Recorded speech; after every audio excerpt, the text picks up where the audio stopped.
I think, when we talk about these issues, it is really important, even though Massachusetts is a tiny state. I'm originally from Chicago, and you could drive for 3 hours and you would still be in Chicago. And I didn't really know how big the city was until I moved to New England and realized in 3 hours I could be in 3 states easily. And so it really always sort of takes my breath away just to think about this little tiny area that we are. And it's wonderful because we think about our own colleagues who are working in large states and how do they get from one end to the other and even get a sense of what your own state is. And so it's been really important for me in my role and for us at the coalition, even though we sit in an office in Boston, we try as often as we can to learn about the state. And there's no better way than to just go out there and travel, because the demographics and the neighborhoods and the streets are very different from the very north to the south to where we are in an urban setting, and there's a lot to learn about what it's like to be in rural communities. And I think sometimes that's a story that is not told enough or talked about enough, because really what it means to be doing this work or to be living in the Berkshires is not all about Lennox. It's beautiful out there, and it's really challenging if you don't have a car, if you don't have employment, you are so isolated. And we have some amazing member programs working really in that intersection on a daily basis. And I was really excited a couple weeks ago, our policy director, Maureen Gallagher, and I moved to Western Mass for a few days. We planted ourselves there, and we visited several of our member programs over the course of much of the week, and spent a day at the Elizabeth Freeman Center and met with staff there, and it was really phenomenal. And so I'm really excited that Becca is here today, Becca Bradford, who has done some really amazing and innovative work around economic justice work in that part of the state, and is really providing some unique opportunities for survivors. So thank you very much for making the trek here, Becca.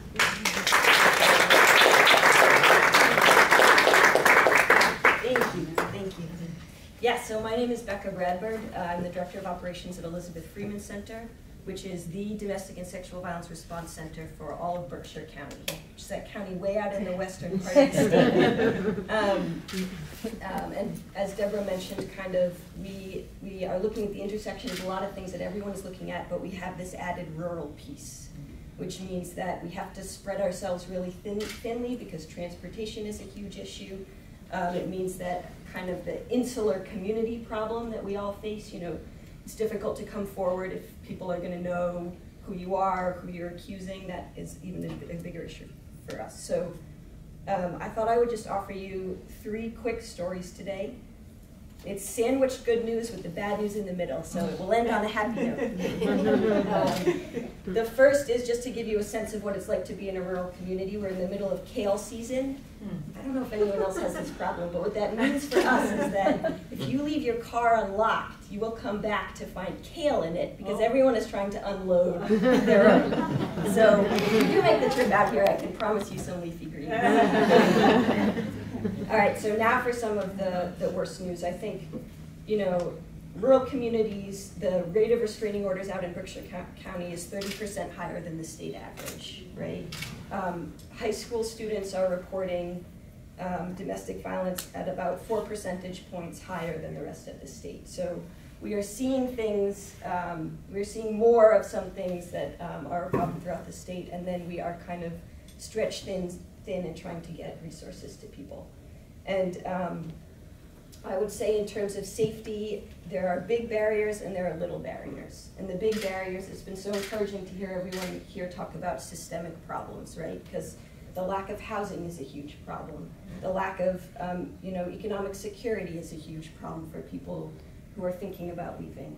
And so we're seeing all of that, and one of the things we're doing at Elizabeth Freeman Center is we started this money school. And we drew from the All-State curriculum, and we drew from an economic think tank's curriculum, and we created, and then doing a lot of what Amarelli said, we have created, basically, we figure we are here to leverage our networks and resources for the participants in the program, which means we get about 40 bankers to come in and pair one-on-one with each survivor.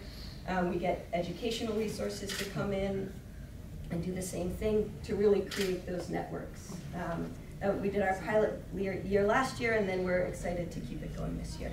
So those are big barriers and ways we're trying to face them. On the other hand, there are really small barriers. I feel like, you know, in this world, a lot of times people say it takes money to make money, right? And so a lot of the applications that we put into Jane Doe, it was about, man, I just need a laptop to be able to get to school and do my homework. I just need $100 to repair my carburetor so that, you know, my car will pass inspection so that I can drive my kids to and from daycare and get to work on time.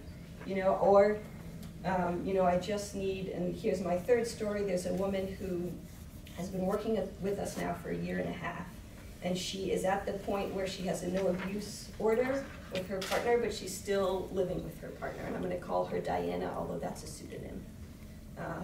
And she has made just incredible streams. If you kind of saw in terms of body language, when I first met her versus now, it's really incredible. But there are real financial barriers for her thinking about actually separating from her abuser.